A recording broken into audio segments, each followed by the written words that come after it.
training to make it useful, we go with one more approach called as the systematic approach of training, that is called SAT. When you start analyzing or you are assessing the training, you will not calculate the after result. Only after the evaluation you will go for the after result. When you tell A that these are the trainings what we will be going in, that is before the training, now A will also get to know that what all are the things he should learn and he should focus on. Every training session should be better than the previous.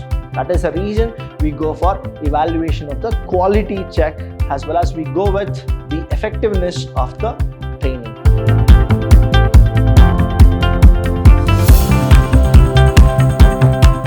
Hello everybody, a warm welcome to one and all. I'm Abhilash Chandra from the Department of Commerce and Management in Vidyashram First Grade College, the Temple of Excellence. Welcome to all the students here. Now we have gone to the fourth session, and here I'll be explaining a very important topic that is called SAT. Now, what exactly this SAT is all about? Now, here you need to understand that training will also be useful in so many other departments, right? And the same way here, training to make it useful, we go with one more approach called as the systematic approach of training, that is called SAT. Now, what exactly this systematic approach is all about? So when we go for training, it shouldn't be like we're just going for a normal training where we learn something new and then we just forget it. Now, systematic approach of training is exactly a process where we understand how the training session should be conducted and what are the results which we're gonna get after the training session is all done. So when we go with that, the systematic approach to training, that is called SAT, is a methodology for managing training programs. So it is a methodology where the training programs will be managed, conducted and run. Now, the systematic approach to training ensures that people are prepared for their work by having the necessary knowledge, skills and attitude to do their jobs. So you have knowledge, skills and attitude. So I told you about this KSA, knowledge, skills and attitude. It includes specific interrelated and interdependent steps which progress systematically for getting the desired outcome from the training and development efforts. So here what they really specify is, when we go for any training, it should not be an ordinary kind of a program. It should be very special and we are supposed to go for the objective. Now, whenever we go for training, the investment comes from the company. So the company wants to know the methodology of the training, whether the attitude, the behavior, the working culture, the knowledge, the skills, the abilities of the employees are getting enhanced, and are they doing their work properly or not? Are we aiming for the objective or not? Are we getting that particular thing which we really want from the employees or not? So these are the things the top management always have a question when they go for the expenditure of training. So that is the reason they have gone for SAT, where we have an approach where it is systematic and people should actually follow it the way it is. And here we have few of the things, that is the steps for SAT, how SAT will work, that is systematic approach training. First one is understanding the organization's aim and objective, why training is needed. Then assessing or analyzing training needs, determining the aims and objectives. Now here what happens is, you will understand why you are supposed to do it. Then you will think, okay, how can we do that? And then yes, these are the things which we are supposed to do. Later what happens is, you go for training strategy design. So that means you will go for designing how the training should happen, implementation of training strategies, and the last one is evaluating the quality and effectiveness of the training. So here you need to understand, it's not like everybody, whenever they go for a training, they'll have a proper approach. You are supposed to evaluate each and everything. Why do we evaluate this? We need to understand whether what we have done is right or wrong. If it is wrong, we are supposed to rectify it. If it is right, then we are supposed to update those in the next session. So these are the things which we are supposed to follow. And when we go for these steps of SAT, please understand the first one, when we go for the aim and objective, the systematic framework starts with the stage of understanding the organization's aim and objective and the determination of the crucial strategies which will lead to the achievement of the predefined goal and objective. So you should have a very clear mindset that these are the things, that is the reason we are going for training, and you should have this aim and objectives. In the other word, the first stage of a systematic approach training begins with the determination of the blueprint or the training and development roadmap. So here the first one, you will go with what? You will prepare the blueprint of how your training should be. That is, you will go for a clear picture that what is that you want and what is the outcome you really are expecting to get it done. Then you will go with the assessing or analyzing. Now when you go for assessing or analyzing, you will need so much data. Now training needs assessment essentially involves assessment of the gap between the desired level of competences and existing competences required for handling a job. Training needs analysis aims at assessing the discrepancy between what an employee should be doing at work and what he or she is capable of doing. So example, I'll tell you, we will take an example of a sample of a person called A. Now the employee A, first you need to assess that is he really suitable for the training. That is the first one, suitable for training. Now you will actually assess that what is his level before training, and later after the training you will actually evaluate, that is after.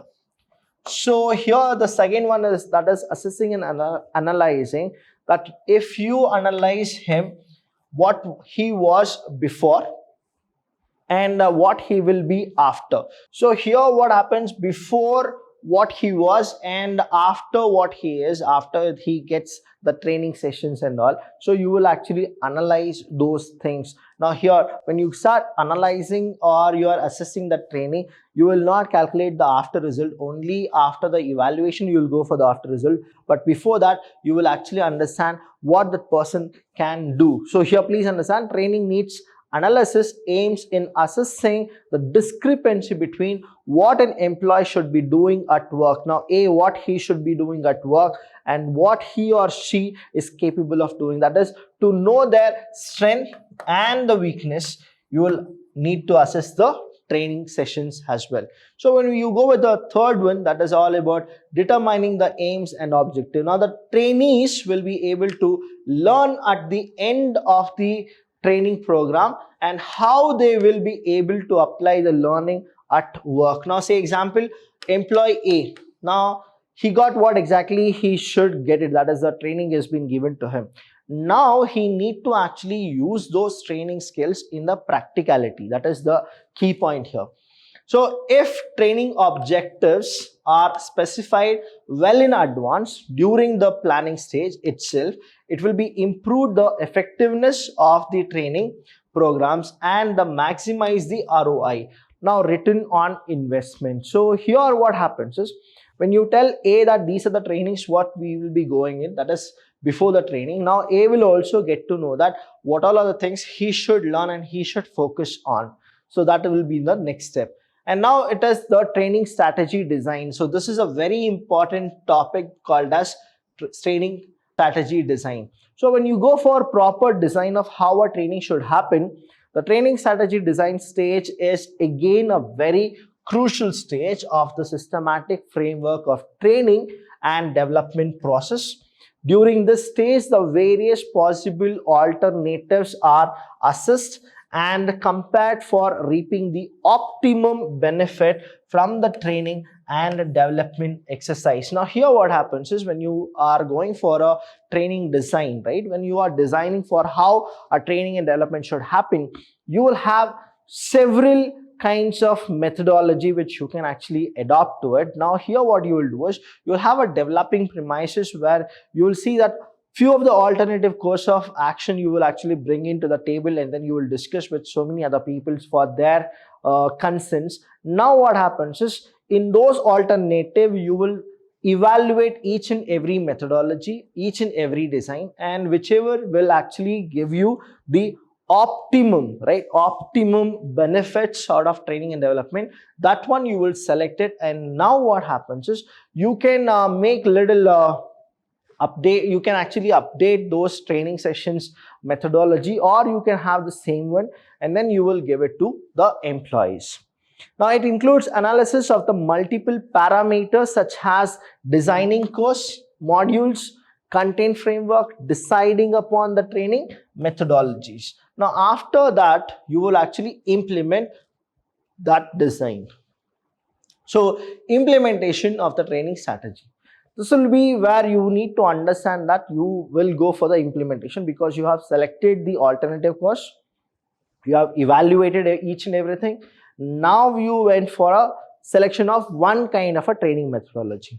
Then that is what you are supposed to implement it now. Now during the training implementation stage, the trainer gives maximum importance to the selection of the right training methodology for maximizing the learning experience and imparting values with the help of training programs. So the methods may vary from outdoor training to in-house sessions, experience sharing, and etc. It's mainly about putting the training into actual practice. So here what happens is, now the training starts. Now when you implement your training sessions, you have done all your things. That is, you have evaluated, selected, done, everything is done, you have designed, you have given it. Now the employees comes and they get trained under a trainer. Now the last stage when we go for it, that is all about the evaluation. That is what has happened. Now when you go for evaluation, and whether you have taken that effectiveness or efficiently they are doing it, that we don't know.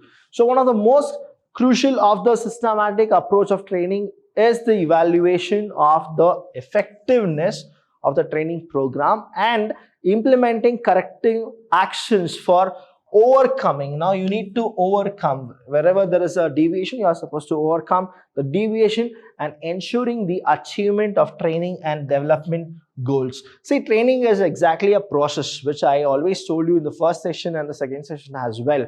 Now here you have implemented, now people have taken the training, and now you are supposed to evaluate. Now when you evaluate, if there is any deviation, say the standard performance should have been improved, the trainer should have been improved, or whatever the corrections you are supposed to take, now this is the time where you can take corrections for the next training session. That is what the evaluation of training happens here. Now evaluation, the quality, when I say that, now quality, whenever we go with this word called quality, it's very difficult to beat the standards, but here I'll tell you, every training session should be better than the previous. That is the reason we go for evaluation of the quality check, as well as we go with the effectiveness of the training. And if any deviation is there, we are supposed to rectify it. If there is no deviation, we are supposed to again see to it how best we can actually give training to the freshers, so that they can get adjusted to the organization process and they can actually go for their productivity in the next future. So these are the examples and the steps which I have given you. Thank you so much. If you have any doubt regarding this, please do call us. We are always there to help you. Thank you, and I'll see you when I see you.